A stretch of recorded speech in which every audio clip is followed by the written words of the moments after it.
Era maio de 2015, o mundo dos games foi presenteado com uma obra-prima chamada The Witcher 3 Wild Hunt. Hoje, 10 anos depois, o legado desse título permanece vivo, seja pelos seus gráficos revolucionários, pela escrita impecável ou pela forma como redefiniu o gênero de RPG. Vamos relembrar o desenvolvimento desse épico e comparar com seu antecessor, falar dos riscos que a CD Projekt Red correu e de como o jogo se tornou um divisor de águas na indústria.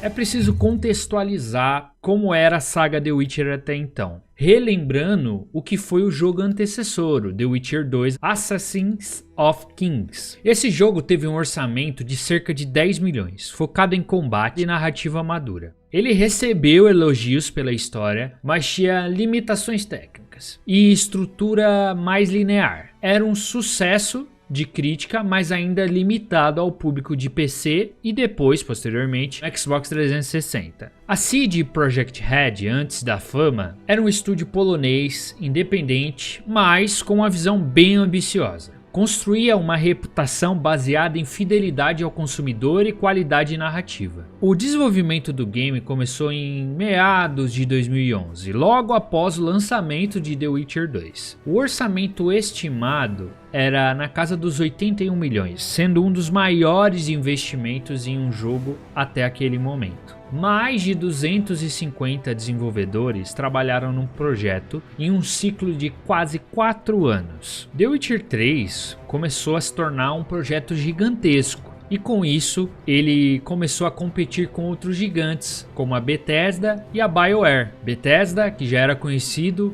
por Skyrim, estava muito popular até aquele momento. E a BioWare, conhecido por jogos como Dragon Age, entre outros. Então, a CD Projekt Red começou a ganhar um olhar diferente dos gamers e da própria indústria. Lançado em 19 de maio de 2015, simultaneamente para PC, PlayStation 4 e Xbox One, recebeu nota 93+ no Metacritic, vencendo mais de 250 prêmios de jogo do ano. The Witcher 3 vendeu mais de 6 milhões de cópias nos primeiros 6 meses. Mais de 50 milhões de cópias vendidas até 2024, tornando-se o RPG mais vendido da história da Europa. Eu lembro quando eu comprei o meu PlayStation 4 e eu tava muito ansioso para jogar The Witcher 3. Eu me impressionei de cara, não só com o game, porque os trailers já traziam o que poderia ser aquele game, que ele parecia ser muito ambicioso, muito maior do que a gente já estava acostumado no mundo dos games, e a impressão que eu tive pegando o jogo na mão, folheando, vendo que eles tinham todo um cuidado, uma carta de agradecimento, tinha também se eu não me engano, tinha um livrinho assim meio que para te inteirar um pouco da história, com mapa e outras coisas da história. Também vinha a soundtrack do game, então se você quisesse escutar as músicas e tudo mais, eu posso estar enganado, mas eu acho que eles tiveram um apreço muito grande por toda essa parte de divulgação do game e o carinho com os fãs, né? E isso me pegou de verdade, assim, porque não era corriqueiro as empresas cuidarem tão bem de seus games como a CD Projekt Red cuidou do seu, né? Mas assim, vamos entrar no game agora. Qual era assim os principais elogios de The Witcher 3? Bom, as missões secundárias, né? Elas eram ricas e memoráveis. Então não era aqueles NPC que eu já tinha falado até aqui no canal, que você ia cuidar de uma fazendinha, não sei o que. Não, ele era numa complexidade de relação ali com os personagens, de lore do game, né? Pra época, impecável, porque cada personagem secundário ali tinha alguma coisa ali de história interessante para trazer e você ficar imerso naquele game e naquele mundo, né? Eu lembro de ter perdido muitas horas nesse game justamente por conta disso, porque às vezes você não tava na missão principal e nem tava ligando muito para isso, mas você tava ali viajando, conhecendo outros personagens, né, NPCs e etc. E pra época, né, que o The Witcher foi lançado, ele virou referência, porque poucos jogos conseguiam ser tão grandiosos com tanta coisa, relação de NPCs e tudo mais, que depois virou até um padrão, né, para os outros games que vieram a seguir. A gente pode pegar, quem sugou muito da fonte de The Witcher foi o próprio Assassin's Creed, né, que pegou muito da fonte. O Zelda,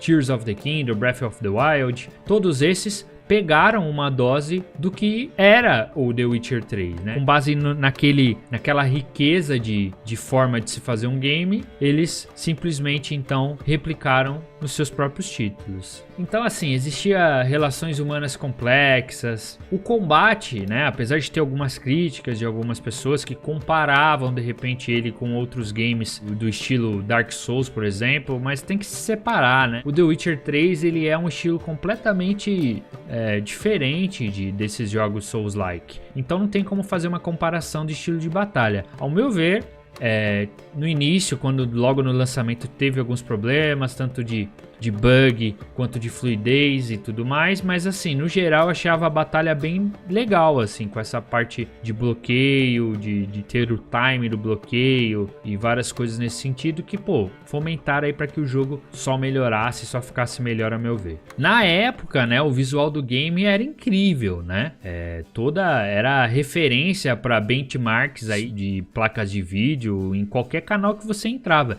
inclusive até hoje, alguns canais ainda utilizam The Witcher aí como uma forma de fazer um benchmark aí para ver o desempenho da sua placa de vídeo. Enquanto jogos, né, como Skyrim focavam em exploração, The Witcher 3 conseguia balancear a liberdade com a narrativa profunda. Missões como A Noiva do Barão Sangrento ou A Cinderela Bruxa entraram para o hall das missões mais impactantes dos videogames. O sistema de escolhas e consequências era muito interessante, gerava finais distintos e reflexões até éticas, introduzia uma forma mais madura de storytelling que até então não era muito comum no mundo dos games. Uma coisa que The Witcher acertou foi nas suas DLCs. Hearts of Stone, de 2015, adiciona um vilão marcante, né? O Gaunter Odmin, eu acho que eu tô falando corretamente, e uma história de pactos sombrios. Bloodwine, em 2016, apresenta o reino de Toussaint, novo mapa, história rica e tons mais leves. Equivale praticamente a um novo jogo em conteúdo e qualidade. Rendeu ainda ao The Witcher, essas duas DLCs, ainda mais prêmios e aclamação da crítica, porque era muito costume você ter uma DLC de um game que era somente uma roupinha,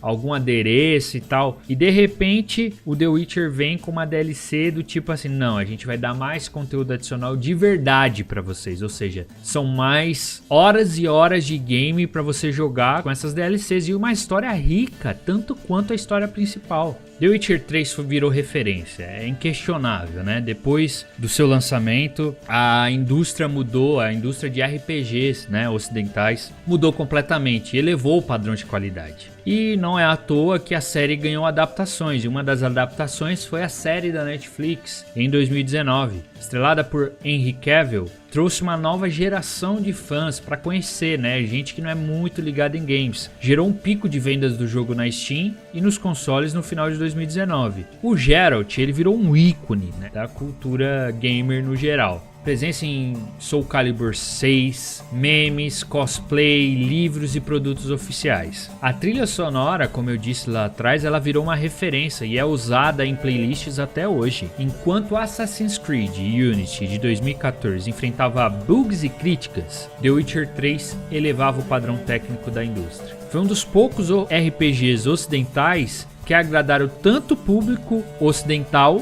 quanto o público oriental, a crítica japonesa. Sabe que os japoneses geralmente gostam daquele RPG mais voltado para anime, e agradou eles também, o que é a prova viva de que o resultado foi incrível. The Witcher 3 foi o ápice criativo da CD Projekt Red antes do conturbado lançamento de Cyberpunk 2077. Hoje, o estúdio trabalha em um novo jogo do universo The Witcher, o The Witcher 4. Expectativas são altíssimas, mas a sombra de The Witcher 3 é grande. O game sempre será lembrado como um divisor de águas nos RPGs. E aí, você também foi um dos caras aí que se perderam por horas no mundo de Geralt de Rivia? Qual missão, personagem ou decisão mais te marcou em The Witcher 3? Deixa aqui no comentário. Queria muito agradecer a você que participou aqui desse vídeo. Não esquece de deixar o like, ativar o sininho para mais conteúdo sobre games. E eu te espero em um próximo vídeo. Até lá, fui!